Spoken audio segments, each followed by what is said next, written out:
So this first panel is incredibly important.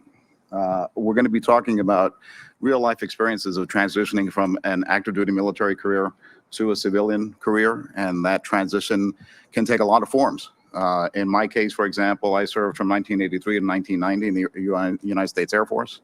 Had an incredible time doing it. I served about 5 years in the Republic of Panama during everything that was happening in Central America with Contras and Sandinistas and all that stuff. And I transitioned to be a government contractor that became part of Raytheon Corporation with a slightly different mission, but similar activity.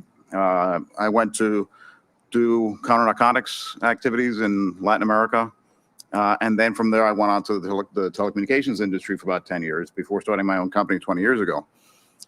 All of that to say that sometimes it's easier than other times to be able to transition. That experience that we bring with us, having served in the military, is something that we always take with us throughout the rest of our lives. The level of discipline and responsibility that we learned during that time in the military is something that I know I've leaned on quite a bit. But more importantly, I want to hear from both of you, your experiences, not only of your service, but your transition to your civilian lives. So why don't we start by just taking a couple of minutes each to sort of tell us your background and what your experience is. We'll start with you, Gene, my dear friend. And Gene, by the way, Gene Ibañez-Payne is a former recipient of the initial ALVA Entrepreneur Award. So, and she's a published author, by the way. So, Gene. Yes, right here. I'm just kidding. Well, thank you so much for the opportunity to be here today. It's a true privilege just to be part of this panel today. So for me, I was born in here in the U.S. and lived in Colombia, South America for 15 years and came back. Went to 3 different high schools while I was learning English. And after I finished high school, there was the question of what next? And I had no plan. My family, I grew up with a homemaker mom and a farmer dad. I like to tell people that I rode donkeys to school and got attacked by roosters. And I do have the scars to prove it. And so I did spend 4.5 years in the military.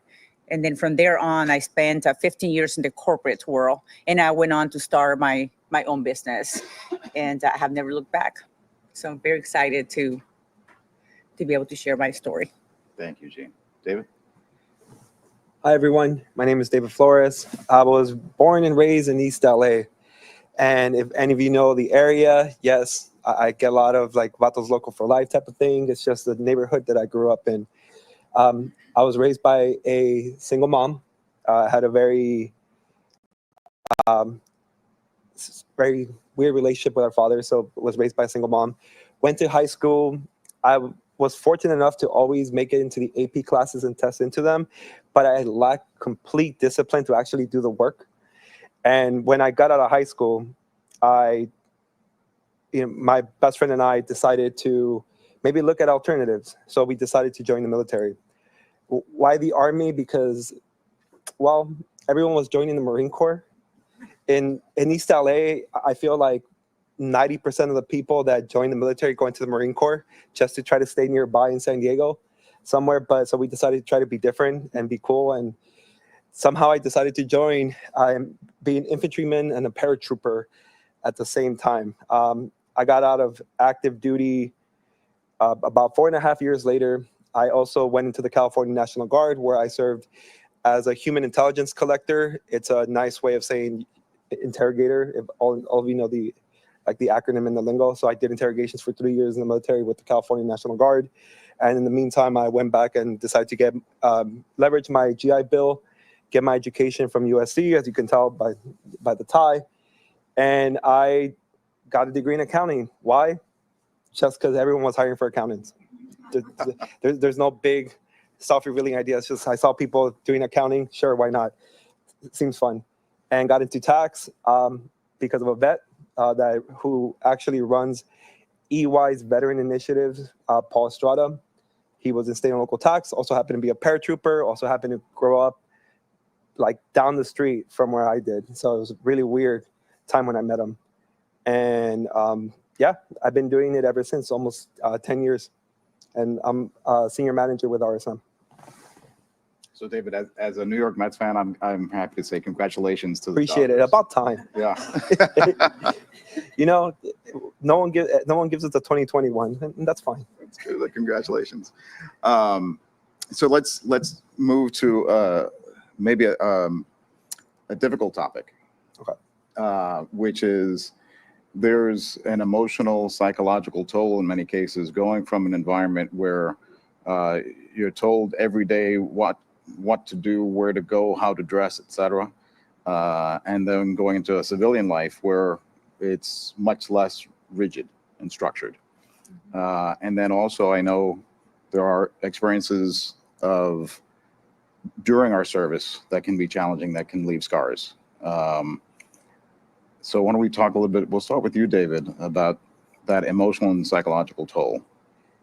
I was just having this conversation yesterday with my friend Brian. I'm very open about my experiences. And when people ask me, I will share them because I've seen the toll it takes when someone just keeps everything in.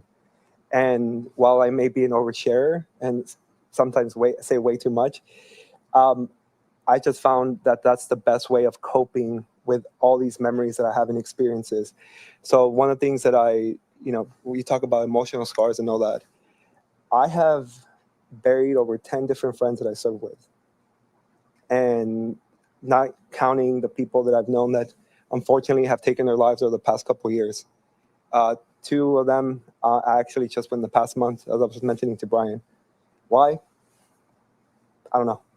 It's just a struggle. So coming out of the military, I sometimes compare being in the military as kind of adulting with a handicap, because at the end of the day, you can completely mess up your finances, but at the bare minimum, you have a place to sleep and some food. So you can't really ever go homeless while you're in the military. So, but to your point, getting out was different. Now there's no mission, there's no orders. You're just kind of trying to figure it out. And coming from a, first generation, my mom's an immigrant. I have no one to leverage to know what my next step is, even just from where do I apply for college? None of my friends that I grew up with were really in school. Everyone else that had gone to school, they had already graduated because I spent, again, 5 years in the military. For them, they're done with their undergrad. They're out working professionals, whatever career path they chose. But now I'm just stuck and I'm thinking man, what do I do next? But that emotional toll it's heavy, because you're going from these experiences where your entire purpose, I was an infantryman.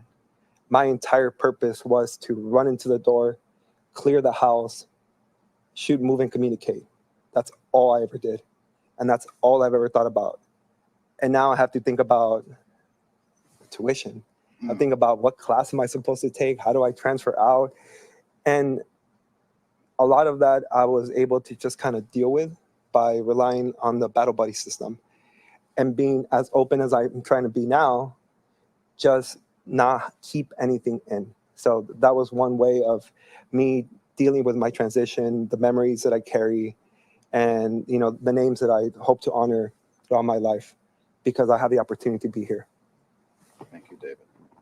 Jean, please feel free. You're in a safe space with us to share.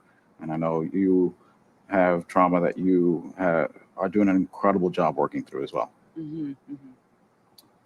Well, first I want to say to you is don't ever apologize for oversharing, because your imperfections, that we call imperfections within ourselves,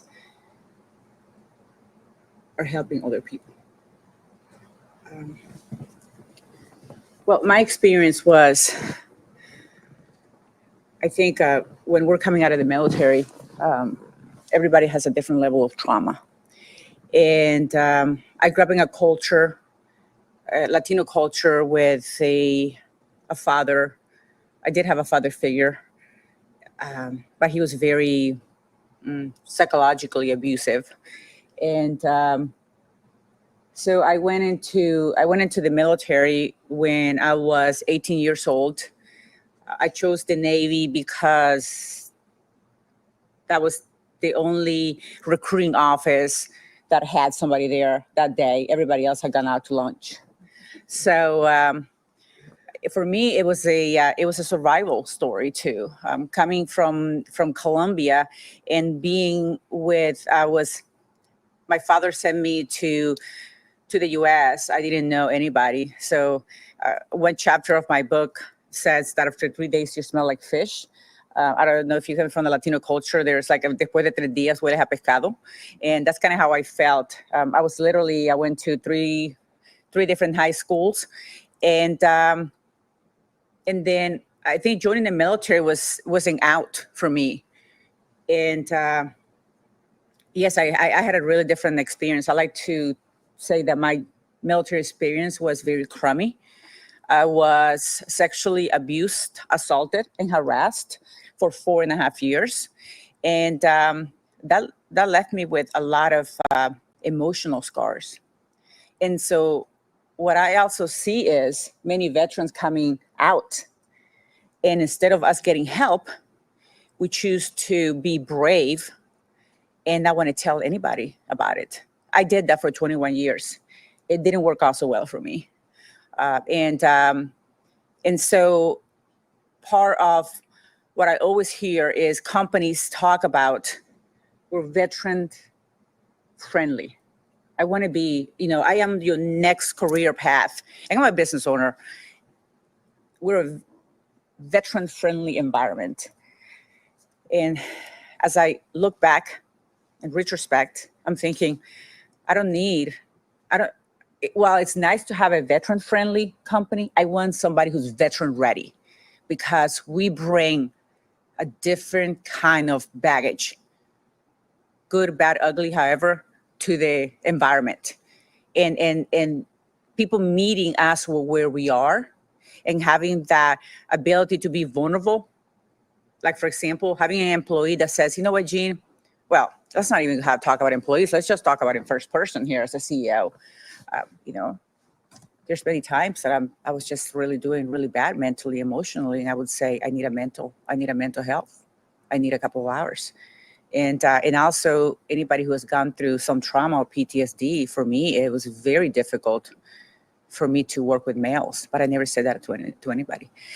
So it was definitely a very hard transition, because all the emotional damage that I experienced, that I did not deal with because I was too embarrassed.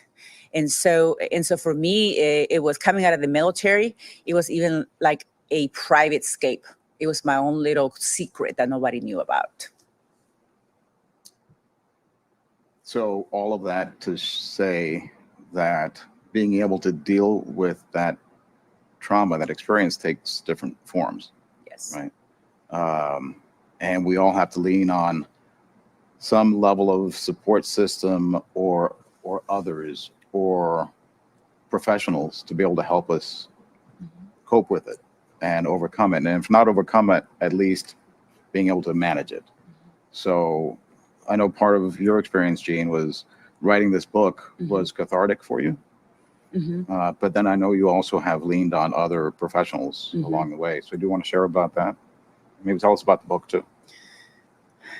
So like I said, I spent 4.5 years in the military, and my trauma really started right after boot camp. So imagine a young Latina, 18 years old, didn't speak English, and I was going through all this trauma, and I'm going somewhere with this, Danny, is I was not protected. I was blamed from everything. I felt like I was back in my culture of, well, you had to do something to deserve whatever happened to you. And that happens with any kind of trauma. And so, fast forward, I'm done with the 4.5 years. I live in silence with everything that people with PTSD go through. for 21 years. Not even my family. Nobody knew what I was going through. Nobody. And at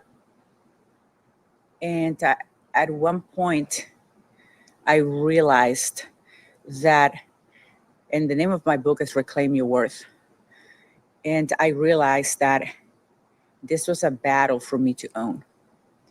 And it took a lot of courage for me to get there, because there's this facade that I was able to put out to people, that I had it all together. And I did. I fooled a lot of people while I was doing that. And then, but I decided in December 2022 that I needed to reclaim my worth. And that comes in many different ways. And one of the things that I decided to stop doing is I had to stop outsourcing my well-being to people around me. Because if I was not committed to my recovery, it was not going to work out well. It was going to have a really bad end, kind of like your friends you're talking about. And so I just really decided to take ownership. So for me was being okay with having a psychiatrist, not being ashamed to have a psychologist, not building a community around me, having what I call the cheerleaders and protectors, and really kind of leaning on them for people who love me unconditionally. And so it didn't happen overnight, Danny, but I think once I decided that that's the path that I needed to take, then for me, it was all bets are off. I need to take ownership of this. And one thing that I became is I'm no longer apologetic about my well-being. I don't care. I don't care what people think when I share my story. And I said, this is what happened to me. This is how I felt. I have had I have permission to just share some things might be sometimes tough to hear, but I was going through anxiety, depression, suicidal ideation. This was a constant battle. But once I decided that I needed the help, I no longer was apologetic about sharing my story. And I was afraid to, oh my gosh, what are people going to think? What are my family? What are my 14-year-old? But then I decided, you know what? It doesn't matter. I'm going to tell my story because I am going to help. And that's kind of how my book came about. I wrote 50,000 words in 4 weeks, 35,000 words in 1 week. From 12 to 14 hours a day I was writing. So I guess what I'm going with this is that I look at my relationship with my husband even differently, because it does affect. It's like, it's not his job to make me happy. It's not your job to make me happy. I have to find it with myself. So for me, it has been about being vulnerable enough and being okay with sharing my story and no longer caring what people. And like I said, using imperfections to help other people. So. David, do you want to share your support mechanisms and outlets? So I took a very direct approach, and I did the Latino thing that we tend to do is, if you're so busy, you don't have time to be depressed. That's my mom would say that, unfortunately, to my sister, and she's like, what are you depressed about? You're not busy enough. It's because you're lazy. I'm like, but that's the approach that we learn when we're young, that kind of stuff doesn't exist. It just means that we have too much time on our hand to think about stuff that's not important anymore, that's in the past. However, I was realizing that when I went back to school, I had this weird habit where I would go into my apartment where my friend, my daughter's godfather and I lived, and I would have to clear the entire thing if no one else was there. So I would go into my apartment, and if the lights were off, I would turn on all the lights. I would go into his bedroom. I would check under his bed, in his closet, my closet, the bathroom, everything, just to feel safe.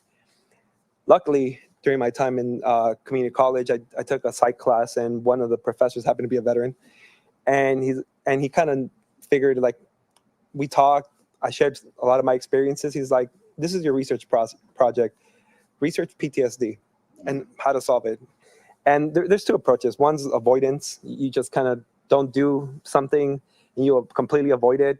That works for some. But I took the alternative, which was just exposure. And so what I ended up doing is I just sat there. I would get into my apartment. I would sit there with this angst to clear the entire thing, but I would just keep the lights off. And it took me about 6 months to finally like get that habit out and not feel uncomfortable in my own place because I haven't cleared it. I'm like, I was living in Santa Monica. No one's going to break in. I have nothing here. But one of the things that I do say is obviously like from my experiences, I know that I still occasionally battled with the PTSD throughout my entire life. And I really didn't take a full professional approach until actually recently. The day I found out that my wife was pregnant, I cried. I was happy. And then the following day, I set up an appointment with a therapist. Because my thought process has been the same as I know I carry a lot of memories. I don't feel like they come out. I don't see them. And when I do see them, they're occasions far and few in between. But the one thing I didn't want to do is have whatever experiences that I may, or just trauma that I may be suffering that's just lingering in the back, to come out and be my daughter that pays for that, for me not seeking help. So because of my daughter, I went and saw a therapist for over a year. So that's how I've been going through everything. And to be honest, one of the other things that I've had is I've always maintained relationships with all my military friends. So for example, I talk about my daughter's godfather. He's an SF guy. He's an 18 Delta. He's a medic, sniper qualified, Halo. It's like Captain America, but Brazilian. But that's what he is. He's like Captain America, but Brazilian. And another friend of ours who lives like 10 minutes away, he's a warrant officer, I think CW3 for an intel unit for the reserves. So we each take care of each other. So while I've relied on, obviously, most recently professional help, but I've always had brothers that I can call back on and say, hey, maybe I'm having some issues. And we've made sure that we've taken care of each other as best as we can over the past, almost 20 years. I mean, I'm 37. I experienced this between 18 and 19. And we can still talk about a lot of these events as if they had happened yesterday. Yeah. I totally relate to what both of you are saying. I know in my case, for example, I grew up in Brooklyn, right? On welfare in a broken home, sometimes homeless, sometimes hungry. And then in the Air Force, my job was to spend 14 hours on a C-130 as a linguist, listening to what was happening in firefights on the ground and hearing people die. And there are still times where I will wake up hearing that in my dreams. I know that I experienced sort of the manifestation in my case was that I would have incidents of rage where I would have outbursts. And I realized over time that wasn't fair to my family. It wasn't fair to my kids for me to have those rage incidents. And I had to seek help as well. So we all struggle through those things. Those scars never disappear. We just learn to be able to move forward with them. In my case, I tried really hard to find an outlet, not only professionally, but also in the community. I think my community, the friends that we have in our community, are part of that support system that I lean on as well. And being able to serve my community and give back. I think finding ways to be able to use that as an outlet as well. Let's transition though to a conversation about transitioning careers, right? So I think in your case, David, you were able to almost stumble into a new career. But how's that gone for you from a career standpoint? I think I've done well. Overall, I've done pretty well in my career. I'm still going through, I guess we'd say, the ranks. Mm-hmm. But that career transition is a little different than I expected to. And we had this reunion a few years ago with everyone from our first deployment, everyone that's still around. And they all make fun of me. They're like, how did you, mind you, I was a team leader for a machine gun team. If you guys know the type of people that are assigned to be a team leader for machine gunners, you already kind of know the personality type. And yes, I match it, at least when I was at that age. But they all make fun of me. Like, how did you get into tax? Out of everything, you just got into tax. I'm like, to your point, I stumbled across it. The individual that had given me that job happened to be a paratrooper, just happened to be there, had graduated from USC, undergrad, master's in law. And all he told me at the end was, just trust that I will guide you. And the fact that he had been a paratrooper with the 82nd, that's all I really needed. I'm like, sure. Why would you lie to me? Cool. There's no thought. And I've been doing that ever since. I think I've done well. I can still apply a lot of things, fundamentals that I learned in the military from a leadership perspective into what I do, because even though I am a stereotypical, tax accountant per se, one of the biggest misconceptions from a tax perspective on what we do with RSM is that you're going to find yourself just working behind a computer by yourself. And that's been far from the case. In my entire experience in my career, I realized that there's nothing that doesn't require a team. And one of the things that I love doing, that I loved about the military, is that team aspect.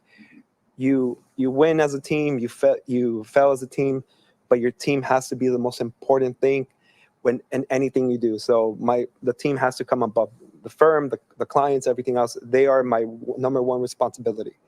That's who I oversee, and that's who I'm responsible for. So that's where my military skills and my time as an NCO translated into how to take care of the morale and well-being of the people that, for lack of better words, that serve under me.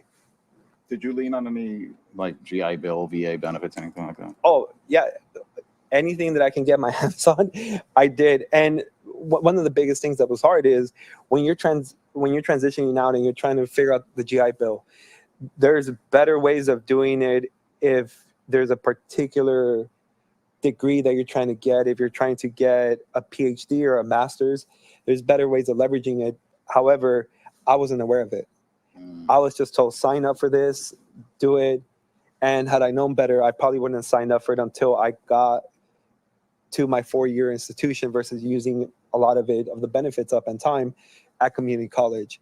But again, things that if you have no one to rely on, they can't actually tell you that, how to better, they're like, here's some money, you figure it out, pay the school, you're good. But there are strategies to it. Gene, how about you? You've had a great career, not just as a corporate leader, but also in your own as a business owner and an entrepreneur. So my approach was a little bit different from yours. So coming from my father and my mom had second grade education, and I came to the U.S. and I feel like I was shipped to live with people that I didn't know, I think one of the things that many kids who come to the U.S. who are immigrants that they go through, which happened to me, and which is very unfortunate, is that I was in 7th grade in Colombia when I left Colombia, and when I came to the U.S., I was just starting my year in Colombia. It was March, and here you're basically finishing up your school year. So when I came to the U.S., I was taken from 7th grade to 9th grade. Okay, meaning that 9th grade was just about to end. So 3 or 4 months later, I'm put in 10th grade. So here I am learning English, trying to get all that stuff. And so it was a very mediocre education. So what I was told many times that I was going to fail because English is a second language. I was told over and over. So my piece as I was coming out of the military is, honestly, I didn't want to know anything about the military because my trauma, but also being told that I was not good enough.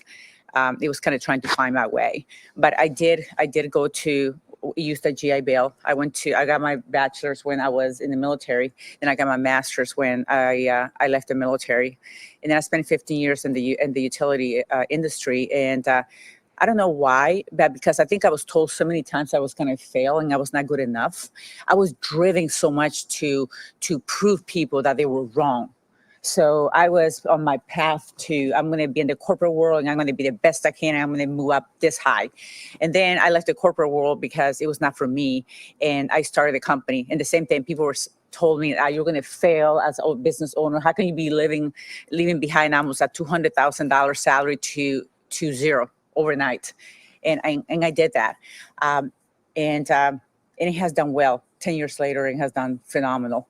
And now even with my book too, but for me, it was as I went, it was a matter of, I just found myself just trying to prove people wrong that I could do it.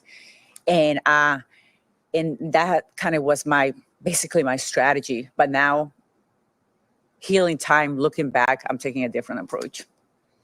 Isn't that a great feeling, proving them wrong? It felt damn good. Tell us about your company, Jean. So my company, again, because what I dealt with as I was coming to the U.S., it was having English as a second language.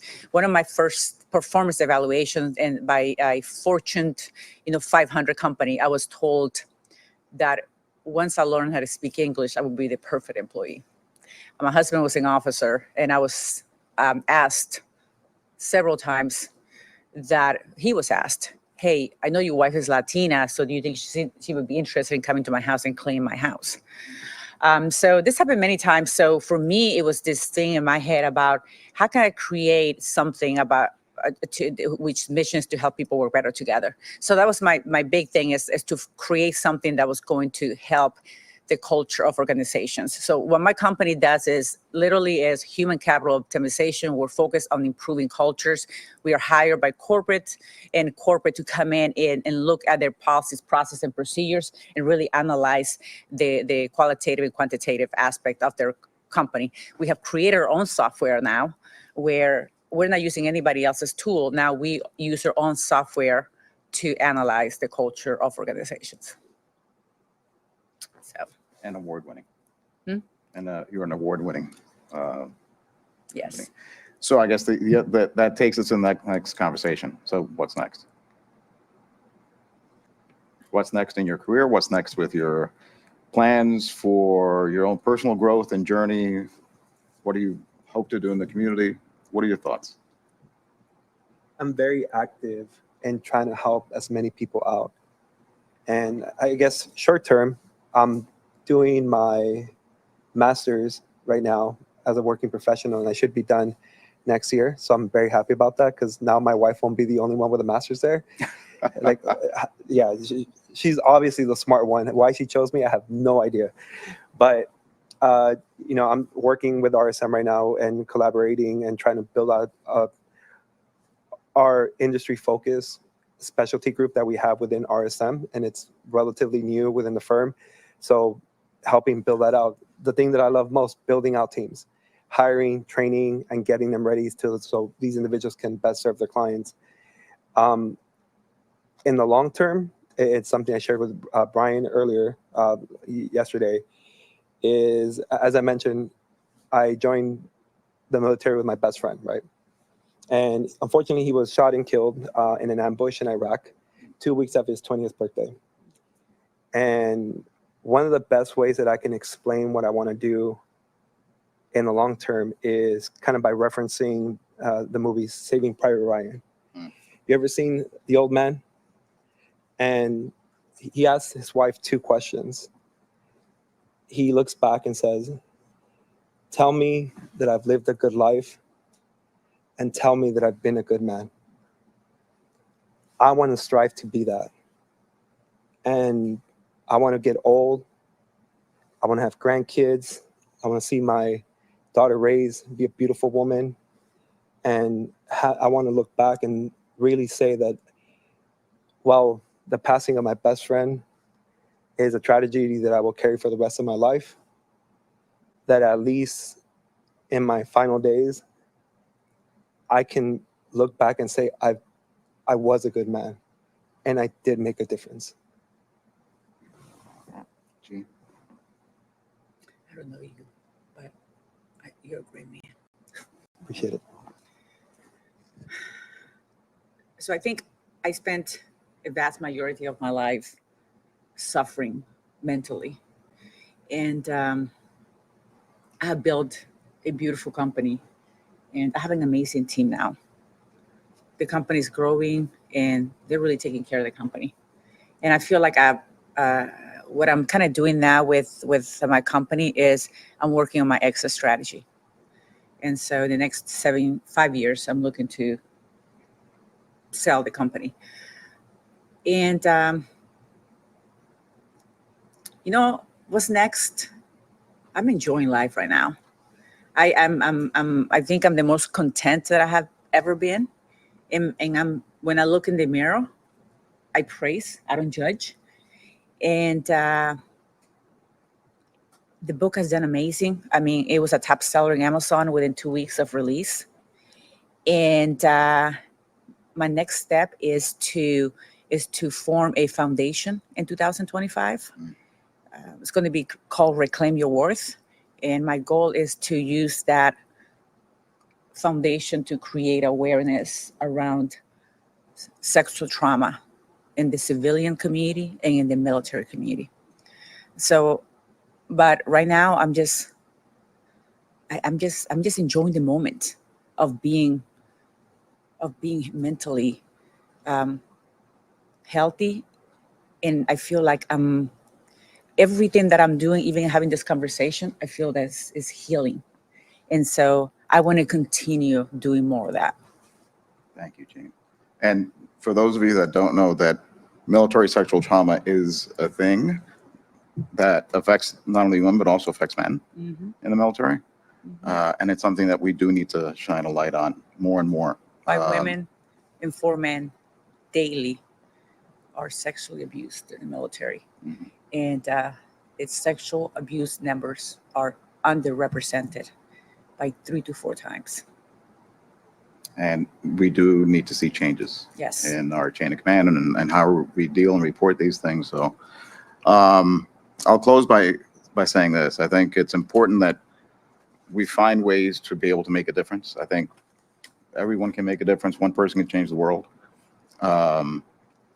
When I talk to folks, I say that it's every time that there's a jobless veteran, it's awful. Every time there's a homeless veteran, it's horrible. Every time a veteran takes his or her own life because they didn't get the help that they needed, that's a national tragedy. And that shouldn't ever happen.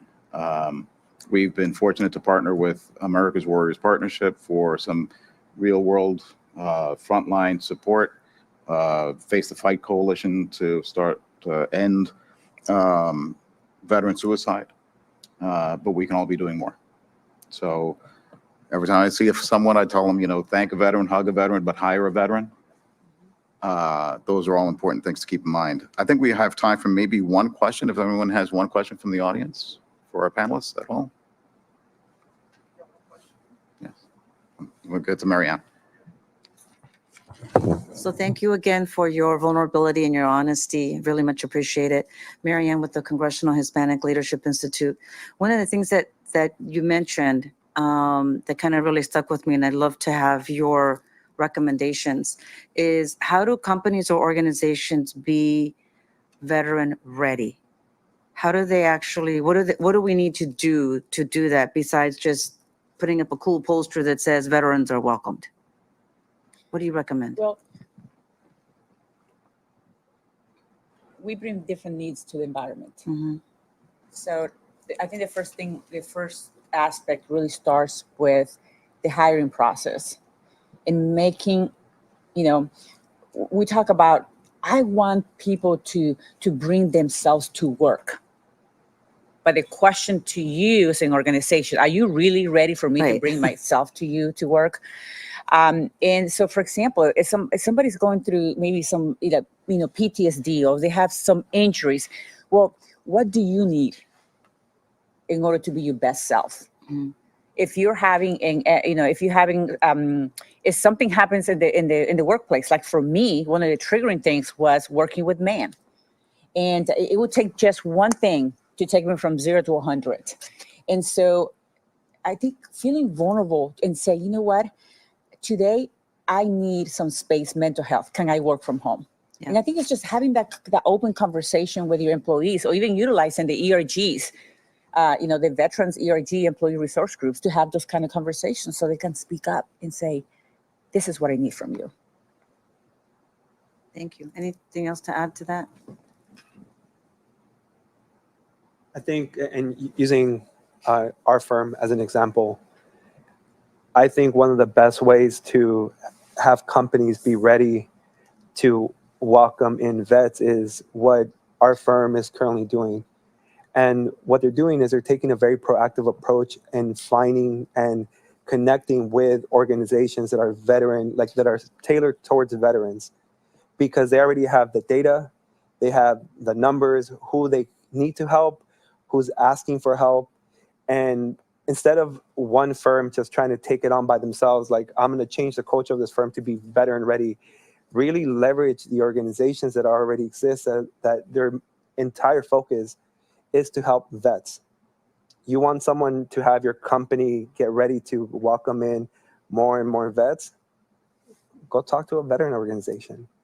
They know the struggles, they know the issues. Like, for example, I think we actually partner with Hiring Our Heroes. And one of the things that the firm is really good at RSM with is we have a lot of military spouses. And that's a key thing when our firm allows these military spouses to work from any location, because your husband or wife is going to move every 2 to 3 years. As long as they're in the military, they're going to, one year they can be here out of Washington, D.C. Next thing you know, they're in Anchorage, Alaska. But having that flexibility, and by working and identifying who those spouses are, or those veterans are that are looking for that transition and maybe need, kind of like you mentioned, they need that support. They're probably better off working from home at times. And well, guess what? Our firm, instead of just trying to do it by themselves through our employee network group that we have, which is Valor for us, we're just connecting with other organizations that already have the infrastructure to get them transition and have a successful career within our firm. Thank you. Very helpful.